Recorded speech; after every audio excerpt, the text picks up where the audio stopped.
Welcome back. This time we're talking about Finding Dory, Pixar's sequel to the classic Finding Nemo, which came out 13 years ago now.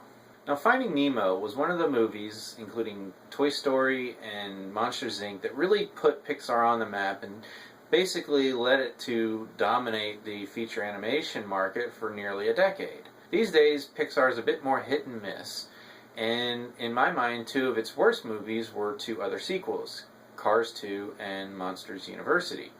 And both times they took a character that was more or less comic relief and put them in the foreground. And whether that was the reason or not, those are two of my three least favorite Pixar films. So while I had all reasons to hope that Pixar was going to honor Finding Nemo and make this really great sequel, I did, in the back of my mind, have worries. Having now seen the movie, I can say those worries were completely unfounded because Finding Dory is an amazing movie.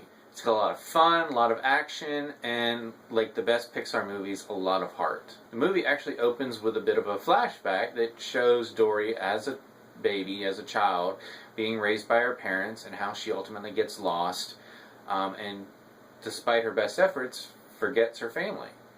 And then she runs into Marlin, and we get to see some of the adventures that they had in the first movie. And now it's 1 year later, and she starts getting a few memories back. Some things kind of jog some puzzle pieces together, and she starts remembering that she did have a family, and that she wants to find them. So with a little urging from Nemo, Marlin and him decide to accompany Dory on this adventure, which takes them ultimately to this marine park, and we get to meet a bunch of new characters, including Hank, an octopus voiced by Ed O'Neill, some sea lions, some whales, and all kinds of other sea creatures. Of course, Ellen DeGeneres is back as Dory. Albert Brooks is back as Marlin. Since it has been 13 years, they did have to recast Nemo. He's played by Hayden Rollins. And as I said at the beginning, this is a wonderful film. This is Pixar at its best, when it's taking a great story with great characters and just infusing it with a bunch of heart and emotion and just sends us on this journey. The animation, of course, is beautiful. I will say they do a good job of not making it overly better than the first one, so it doesn't feel too jarring. But that being said, it's simply beautiful. If I had any complaints, I would say the action in the final act gets a little over the top, but it's not terrible. This is still a great Pixar film. Where it would rank, I have no idea at this point. I'm not going to say it's the best Pixar movie ever, but it's definitely a very good one, and one that I enjoyed a lot. This is shaping up to be quite possibly a really good year for animation. We already got Zootopia from Disney. Now we have Finding Dory. And we've still got several films that look like they have some strong potential to be great films as well.